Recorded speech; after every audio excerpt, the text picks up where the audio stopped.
What common parenting technique will actually really mess up your kids? Story 1. Strict parents think that they are raising honest, smart, and obedient children, but really, they raised me to be a really good liar. Story 2. My sister had a friend in elementary and middle school that lived in the same neighborhood as us. Mom and dad took her and her sister to church twice a week. She wasn't allowed to watch most TV shows, and music was limited to Christian music. My sister said a bad word while playing one time, and her friend's mom called our mom, and the girl and her sister were required to learn at minimum 2 instruments and had to practice every day. My sister eventually stopped hanging out with her because the girl's mom and dad got to a point where she couldn't leave the house and friends could only come over 1 day per week. I asked my sister if she ever talked to her anymore, and I guess they were Facebook friends and had been for a while. From what my sister said,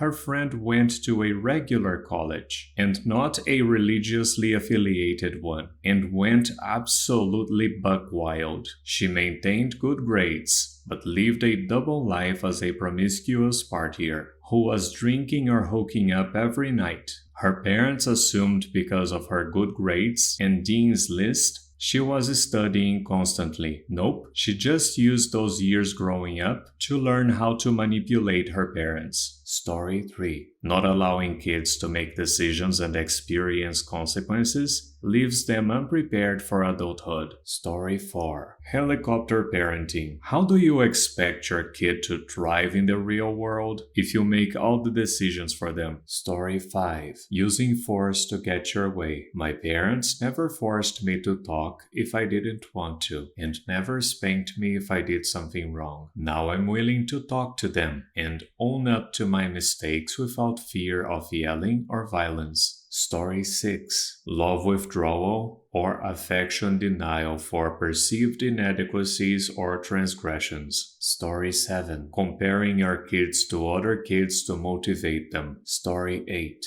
Freaking out or getting mad when they try to tell you something just makes them never want to tell you anything. I still never know how my parents will react when I want to tell them something, so I don't, and I'm 25 years old. Story 9. Parenting without taking temperament into account. Growing up, I didn't need a whole lot of parenting because 1. I need to make my own mistakes in order to learn anything, and 2. I have been incredibly self-sufficient from a young age. My brother, on the other hand, needed a lot more hand-holding than I did. He is 23, unemployed with a college degree, and will probably never move out of the home. He needs to be told what to do and needs structure, while I never needed that because I did it for myself. Story 10. Well, some things my parents did and still do. Berating your child verbally after coming home from work isn't a good start. Also, making it impossible for them to solve problems, let alone making getting help from you impossible or counterproductive, is also very detrimental in many ways. Acting like an idiot in public and behaving like a child around your kids, in general, is another great way to give your child severe anxiety and possibly other mental health or behavior issues. Forcing yourself into their private life and constantly embellishing yourself and taking control of your kids' social life is probably the number one way to mess up your child socially. Withholding food from your underweight child and putting restrictions on food is a great way to give your child health issues in the future. Improper bedding also leads to health issues. Talking down to them and treating them like a child in general, when they very much aren't anymore, is very degrading and detrimental to your kids' mental health. Edit. Okay, that's enough. Sorry for ranting. Story 11. Emotional invalidation and shaming children for having big emotions. Phrases like, "Get over it," "You're fine," "Nothing is wrong with you," as well as punishing children for expressing their emotions, are all part of the problem. Are you an emotionless robot?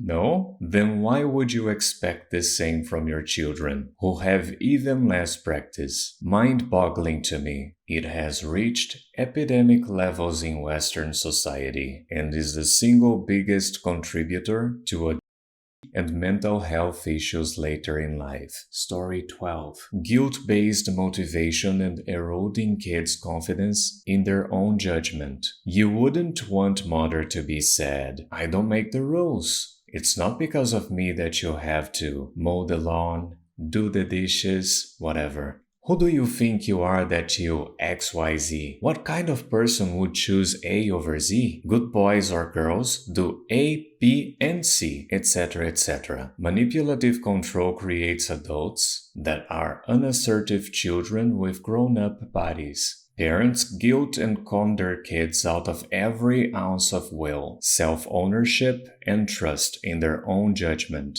and then gaze in wonder at their good-for-nothing, lazy teenagers like they have no idea how that happened. Teaching ownership, responsibility, and causality takes a bit more effort and requires a bit of humility and patience, but it promotes independence. Story 13. Most parents I know forget that their kids are people too. People who have emotions and thoughts and ideas. They want to train them to be compliant and obedient, instead of helping them grow into capable individuals. Story 14. Tease them. Teasing your kid about their physical characteristics, such as their weight and the way they laugh, can permanently damage their self-esteem. Kids don't have any real concept of, "I said this, but I don't mean it," or self-deprecation. If you tell them they take it at face value. If you tease your kid about events that they confide to you about, they will just stop confiding in you.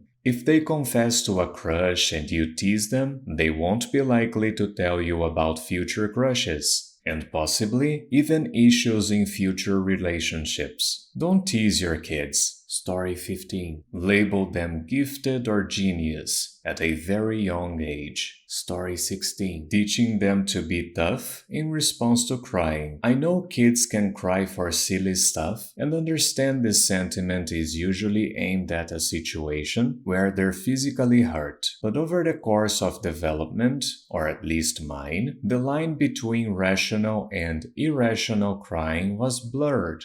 Getting emotional now feels like the wrong reaction no matter the circumstance. And I'm a girl. I believe the psychological effects of this on growing boys are so damaging. Way worse. Way worse. Story 17. Overshare their anxieties. Your kid doesn't need to hear about how stressed you are, about work or money or whatever. Children aren't emotional support animals. Story 18. When you're not around, your child will interact with others the way you interact with them. They will mimic your tone, your phrases, your body language, and most importantly, your perception of those you encounter. Some people view parenting as a purposeful series of actions. They flip the switch and go into parent mode, but then revert back to how they act normally once the parenting moment is done. Regardless of what you're aware of, your kid is watching you and learning. I think a lot of parents get tired of parenting all the time and will lean on stuff like, "Oh, they don't understand what I'm saying," or "They don't really know what's going on." It doesn't matter if they understand or if they don't.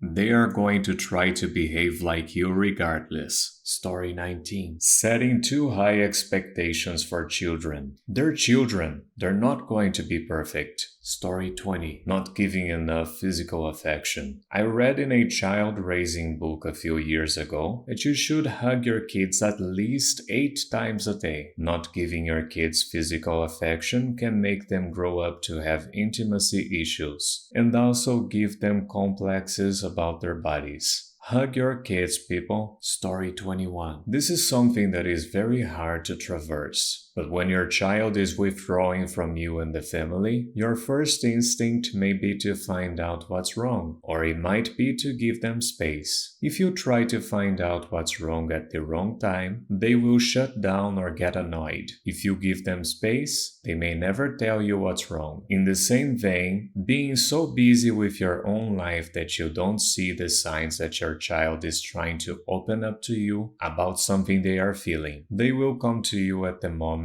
that they feel comfortable, but it might not be the most convenient time for you. If you brush them off or tell them to come back later, that might be the one and only chance you had to connect on a deeper level, and it may even be the one time they ask for help. Parents, find help on how to connect with your kids. This is coming from someone that never connected with my parents, and now that I am an adult, I have a hard time connecting with them, and I am one of the lucky ones. Some kids and teens make permanent choices when they feel they have no other options. Then you will regret not connecting with them. Story 22. Not teaching children the proper names of their genitalia. I know that can be an uncomfortable topic, but it is really important. Not teaching them that even if someone they trust touches them in their no areas, it isn't okay. Adults do not ask children to keep secrets from their families or threaten to hurt them. Teach them if someone does touch them in their no area and threaten to hurt them or their family. Reassure the child that you will listen and nothing bad could ever happen to them if they tell you. This is something that could help a young child, an adolescent, or a teenager feel better about speaking up about being touched inappropriately. A lot of the time, children, adolescents, and teenagers were not taught this by their parents and end up carrying a burden for most of their lives. Children might also not know how to articulate what happened to them to another adult who cares because they do not know the proper terms. Story 23. Scare their children at young or developing ages, i.e., there's this viral video right now of a mother purposefully scaring her toddler son by showing him a whipped cream can. It sounds silly, and the child's fear is definitely misplaced. It's just whipped cream. But in the video, he is literally shaking with fear, and she keeps shoving it in his face to scare him. People are literally laughing about it, and how silly babies are. And yeah, kids are silly, but the parent's reaction to further antagonize him just shows her lack of empathy and that she invalidates her kids' experiences. TLDR, the world is a scary place, and children don't understand that certain things don't mean them harm. Parents shouldn't reinforce those fears, but do what they can to help them. Story 24. Growing up, if I said something my mom didn't like or want to hear, she'd become instantly angry, which caused me to edit what or even how I said words to her because I got tired of getting chewed out when she was upset. Now I find myself irritated with people all the time if they say something I don't like, or I can't stand when my mom speaks anything sometimes, because hearing her voice instantly fills me with rage. She was emotionally and mentally used by her mom and siblings growing up, and it took her years to get into therapy. But my entire childhood, she didn't get help because she didn't realize she needed it. But it definitely messed me up bad in some ways. Even now as an adult, I still deal with it. Thank you so much for watching. Don't forget to like, subscribe, and activate the bell button to receive notifications to my latest videos.